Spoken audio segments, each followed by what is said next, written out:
de Varginha, apareceu alguma coisa nova nesses últimos tempos? Muita coisa nova. O que tem de novo, assim, pro cidadão que tá assistindo nossa audiência, que é A e B, né? Que a gente sempre fala que é analfabeto e burro. Então, assim, explica só de novo pra galera, tipo, o básico do que foi Varginha e tudo que apareceu de novo aí, porque acho que é legal, porque, bicho, é um negócio interessante pra cacete. Eu queria também... Antes de eu falar de Varginha, deixa eu passar pra vocês. O Paulo Baraqui mandou pra vocês aí a revista OVNI Pesquisa, isso aí, a última Olha que saiu. só. E, inclusive, lembra que eu falei que eu fiz uma petição pra FUNAI? Lembro. Porque tem uma matéria aí que os indígenas viram OVNIs, inclusive tiveram interações com OVNIs, tripulantes desses OVNIs, e os próprios indianistas, né? Os irmãos Vilas Boas, teve o Cláudio, né? Falecido Cláudio Vilas Boas. Cláudio e Flávio Vilas Boas. Que viu OVNI em algumas situações. E aí eu pedi esses relatórios para a FUNAI, eles me negaram. Agora, tem alguns relatórios que estão aí nessa matéria, que é de uns ataques de OVNIs que ocorreram numa tribo Axaninca, que fica lá no Acre. E essa tribo, ela chegou a atirar, né, no OVNI. O OVNI jogou uma descarga elétrica nos indígenas, tudo. E depois eles pediram, os indígenas, os caciques, se reuniram ali e pediram para a FUNAI, para a Polícia Federal e para o Exército intervir. Socorro, né? Socorro, porque não sabia o que era. Isso no período de 2014 até 2017. Então tem vários documentos. Não, eu tô vendo aqui, são vários relatos de casos presenciados por indígenas. Isso. E teve, inclusive, esse irmãos Vilas Boas, aí, o Cláudio, ele fez uma matéria para a revista Atualidade Indígena, que é da FUNAI, onde ele conta ali alguns detalhes desses casos, inclusive observações que ele e o Poçoelo, que era um outro indianista, viram lá no Alto Xingu. Né? Então, assim, tem muita coisa escondida nesses arquivos públicos e que muitas vezes eu não sei se já foi confiscado pela aeronáutica, pelo exército, e aí eles falam que não existe. Mas existe. Eu gosto muito da sua revista, viu, Edson? Mas eu tenho uma mágoa no coração. Você não tem, Marcão? Uma mágoa no coração? Qual que é a mágoa? Porque a gente não saiu na revista. Mas vai sair, no próximo vocês vão sair. O nosso produtor saiu na revista. Botaram o Marcão. produtor. Produtor do Saiu nosso no programa. número 10. Saiu no número 10. Saiu. Ele saiu lá. Mas sabe por que não saiu aquela vez? Porque a foto ficou ruim. Vamos fazer uma boa hoje. Porque aquele cenário que a gente tava era muito escuro, lembra? Lá era. Lembra? Lá era muito escuro. Então, aí tinha umas luzes azuis, assim. Aquilo pegou bem na cara de vocês. Aí, quando chegou pra publicar... na cara, escondendo, tava bom. Quando foi pra publicar, aí o nosso editor lá de... Falou, essa foto não ficou boa. Corta os gordos. O Marcão estragou. E o DVD também... Corta os gordos. Põe só o Marcos Tareto. Bota só esse rapaz aqui que tem cara de ET. Bota, não é? Mas depois a gente vai tirar uma foto aqui, ó, e vai sair na próxima edição, que é a 14. Aí se você... São vários amigos meus marcaram e falaram: o ET tá aqui, o ET tá aqui. Fizeram um vídeo achando. Se botar na próxima revista que a gente é a aparição, você tá fudido, hein? Já tô logo Casos de relato. Pessoalmente, aqui uma aparição, 2 ET gordão. Vou ficar chateado com você. Mas eu pessoalmente vou vir aqui entregar a revista pra olha vocês. aí, olha só. Né, a gente fazer um negócio triunfal aqui. Se der pra trazer o OVNI junto, a gente... Vem de OVNI. Vem de OVNI. Mas vamos falar de Varginha. Eu quero, antes de você falar das novidades de Varginha, eu quero que você fale também como é que o caso de Varginha é visto diante do mundo. É realmente um caso que chamou a atenção no mundo todo? Chamou a atenção. Nossa? Não, chamou a atenção do mundo todo. Porque o Brasil mesmo trata como algo folclórico, não é? Sim, mas naquela época, em 96, a gente teve aqui a presença de vários pesquisadores estrangeiros. Né? Então teve equipes do Japão, da Inglaterra, dos Estados Unidos, da França, de Portugal, de países latinos também, né? Chile, Argentina, que fizeram toda a cobertura. A gente teve, inclusive, um médico, que é o Dr. Roger Carleir, que ele esteve aqui no Brasil para conversar com os médicos que trataram da criatura. E depois ele escreveu um livro, que é... Eu tenho até a capa do livro aqui, não tô com o livro, mas trouxe a capa. Não, se você sacasse o livro, realmente eu ia ficar até chateado, até puto. Porque, pelo amor de Deus, né? O bicho vem preparado, né? Ele vem com tudo. Aqui, ó. Esse livro aqui, ó. UFO Crash em Brasil, do Dr. Roger Carleir. Essa é a capa.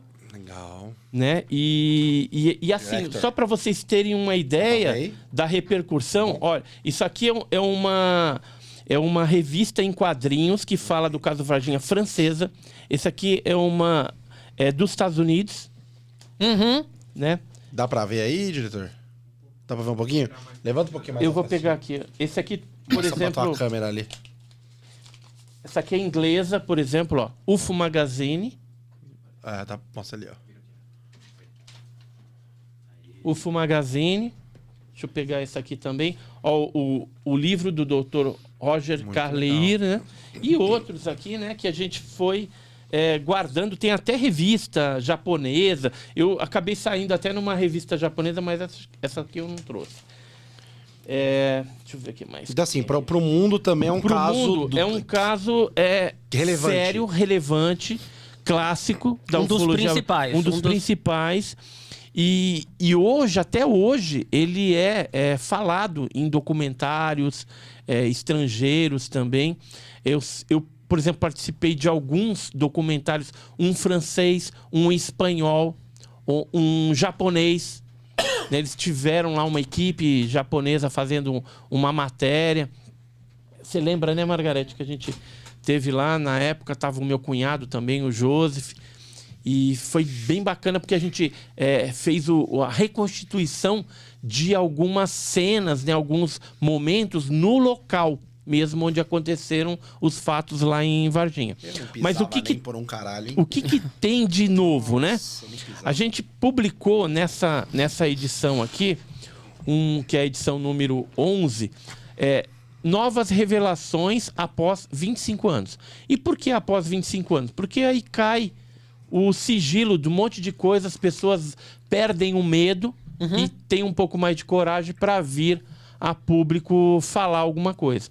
Então a gente conseguiu, por exemplo, o depoimento do Ricardo Brum, que é um radialista que na época ele namorava lá com uma moça do bairro Jardim Santana, bairro Santana ali, que é do lado do Jardim Andere, onde aconteceu os fatos.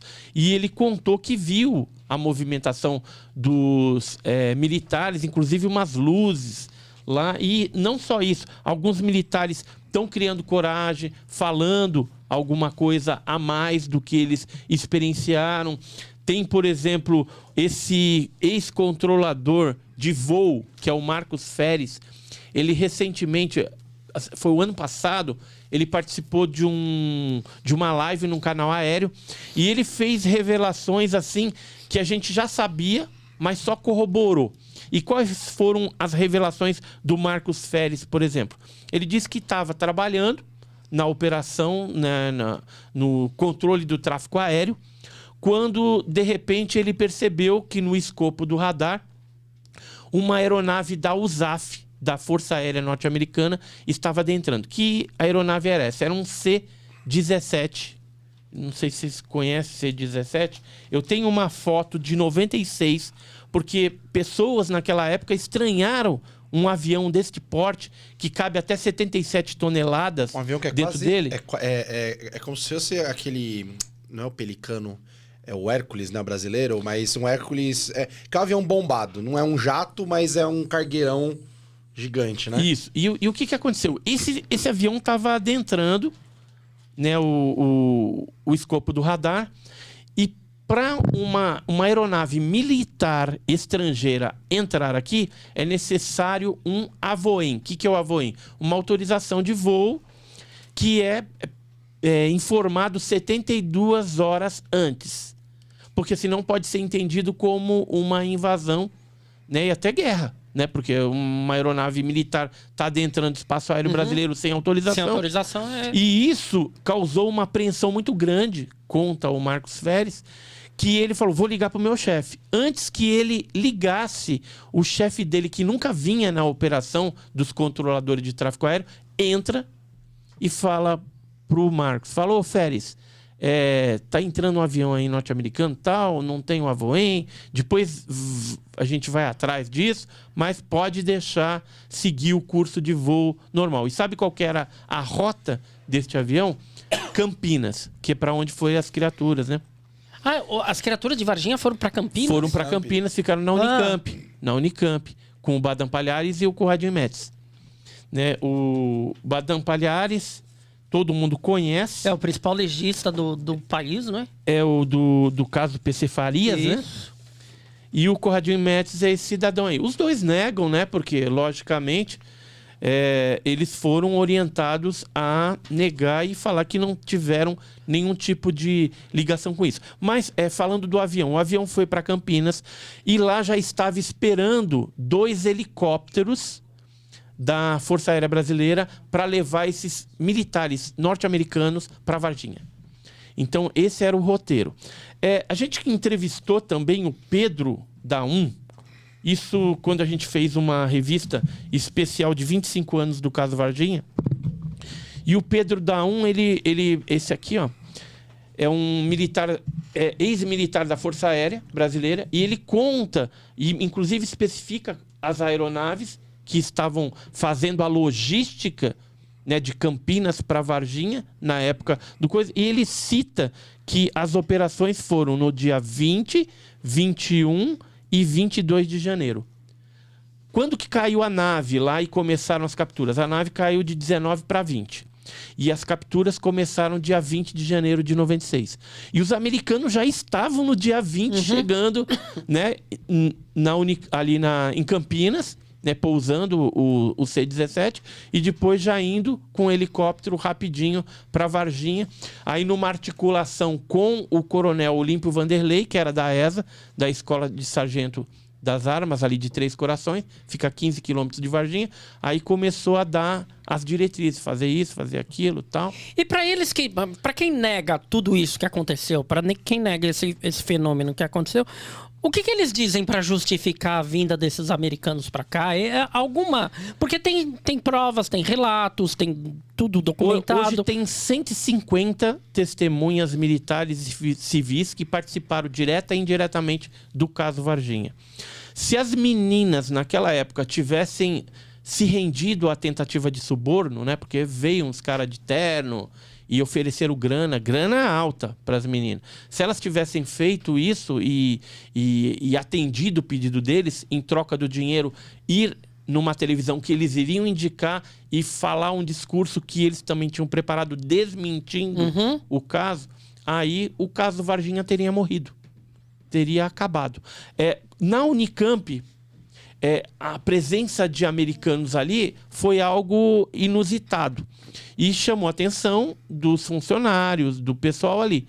E aí foi falado pela administração da Unicamp, os diretores, reitores e tal, que esses militares estavam lá para selecionar o astronauta que iria participar de uma situação lá em Houston. Ia ser treinado. Depois, posteriormente, foi feito até um acordo onde o Marcos César Pontes, de São José dos Campos, mas não tinha nada a ver com Campinas, mas foi a justificativa da presença dos americanos ali na Unicamp. Mas precisa vir um avião desse tamanho para buscar um homem? Não, é que eles vieram pegar o que? A nave. Era a nave, que a nave foi levada para lá. E mais alguns caixotes. Exato, mas a justificativa... as criaturas vivas e mortas. Não, tudo bem, a gente sabe disso. Mas a justificativa que eles deram foram que... eles vieram para pegar alguém para fazer treinamento. Quero fazer um Uber, ele só tinha aquela nave disponível. Só tinha aquela nave enorme para pegar uma pessoa para fazer esse treinamento. Então, é absurdo. Não é? É absurdo. Não dá. Não fecha, né? Não casa. Não casa. Exato. E olha só o que a gente ficou sabendo depois: que uns testes, isso aí também é novo, que foi feito com a criatura viva. Eles tentaram fazer o hemograma da criatura. Então, o que você precisa fazer? Tirar o sangue da criatura, colocar no equipamento. Então tinha dois equipamentos iguais, importados, que eles usavam inclusive para fazer o hemograma dos pacientes normais que vão ali. E aí eles botaram o sangue da criatura dentro das mangueiras para chegar no sensor, só que antes que ele chegasse no sensor, o sangue coagulou de forma totalmente estranha. Ficou parecendo tipo uma Coca-Cola lá, meio escura. E não chegou no sensor. Ou seja, na primeira máquina deu PT. Estragou a máquina. Aí eles foram para a segunda máquina, estragou também.